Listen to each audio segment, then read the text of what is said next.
county official who was the subject of a series of articles by that journalist. It's a case that's drawn national attention. Robert Tellis. And a story we've been following from the start. I didn't police go away your vehicle. Tellis was upset about articles that were being written by Gehrman. Robert Tellis, now on trial, accused of killing veteran investigative reporter Jeff Gehrman. You do solemnly swear the testimony you're about to give in this action shall be the truth, the whole truth, and nothing but the truth, so help you God? I do.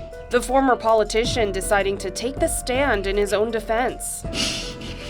I've never killed anybody. I didn't kill Mr. Gehrman. And claims he's being framed. You believe there was police misconduct? Through and through. The murder weapon is not in your house despite your theory you've been framed. And now a jury must decide Tellis's fate. If convicted, he could spend the rest of his life in prison. Thanks for joining us this Saturday after the game. I'm Jaewon Jung. It was no surprise Robert Tellis took the stand this week. His attorney told us he would, but the surprises came during some fierce cross-examination. Now, I've been following the trial closely, sitting inside the courtroom every day and keeping tabs not just of the events that unfold, but the behaviors inside the courtroom. Tellis was often seen making a lot of facial expressions throughout the trial, and during his testimony, which was told through narration, it was no different. He admitted to jurors he was nervous. His words were confusing and hard to follow. After that hearing, there still has to be a paper order. It was claimed by, that I asked her for commissions. And again, like I said before, I can have my opinions, right? And it's up to you to decide. I'm not the lawyer up here.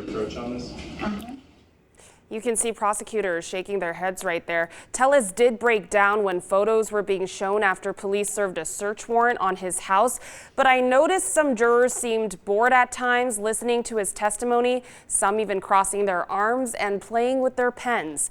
Well, it was a completely different story during cross-examination. Jurors seemed to be glued to their seats watching the fiery back and forth. Prosecutor Christopher Hamner grilled Tellis. There was a lot of talking over one another, and Tellis repeatedly saying throughout he did not kill Jeff Gehrman, even when he wasn't asked. Hamner wanted to get to the bottom of Tellis's claims of being framed by a private realty group called Compass Realty. Take a listen to some of that exchange.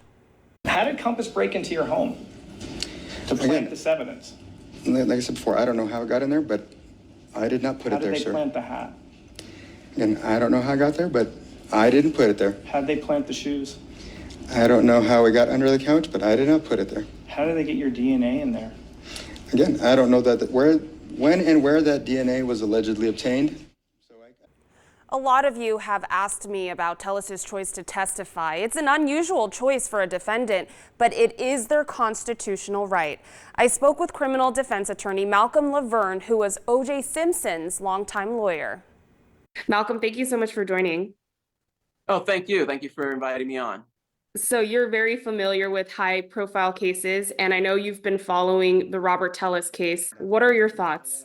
Well, my first thought is that Tejas' attorney, Robert or Bob Draskevich, as I know him, is really the class of the profession. I mean, he really was handed something that is almost insurmountable.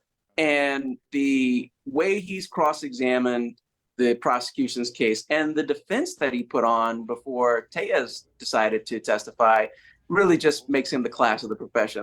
My second thought is that the prosecution obviously put on a very intensive forensic case. You have a defendant who has denied any involvement. I didn't kill Mr. Gehrman. And they meticulously put on piece by piece by piece. But I have to say, my biggest thought is there has been no bigger witness for the prosecution to make the prosecution's case than Mr. Tejas choosing to get up there and testify on his own behalf. As an attorney, when you have a defendant who wants to testify, what do you usually advise them? You usually advise defendants not to testify, the exception being a self-defense case. This is a whodunit. The police are trying to figure out who did it, and the person that they're saying did it is saying, I didn't do it. I am not crazy. I am innocent. And, I'm not the kind of person who could brutally murder another man. There's very rarely a circumstance where you probably want that defendant, especially when a lot of evidence is pointing towards their involvement in it. Anytime Hamner asked him very uncomfortable questions about evidence in the case. Visor is down, just like the killer's car. You're talking about, obviously, at this point in time. Your visor is down in your Yukon, just like the killer's Yukon. Taya started taking notes. I don't know what he's doing. He's sitting up there taking notes. I've never had someone who testified on their own behalf in a case that sat there and took notes. I wouldn't even allow him to. The Robert Tellez that's up there testifying is not the Robert Tellez I know. I just frankly think he's kind of lost his mind. He's gone, and he may never recover his sanity. He's just going to live in this never world for the rest of his life, and it's sad.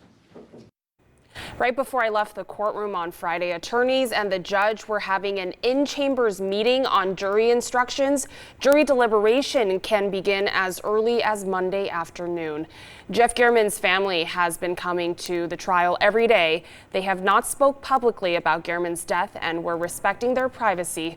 But Gehrman's former colleagues at the Review Journal tell us he was a dogged reporter who dedicated his life to truth-telling. Gehrman would have turned 71 on Friday.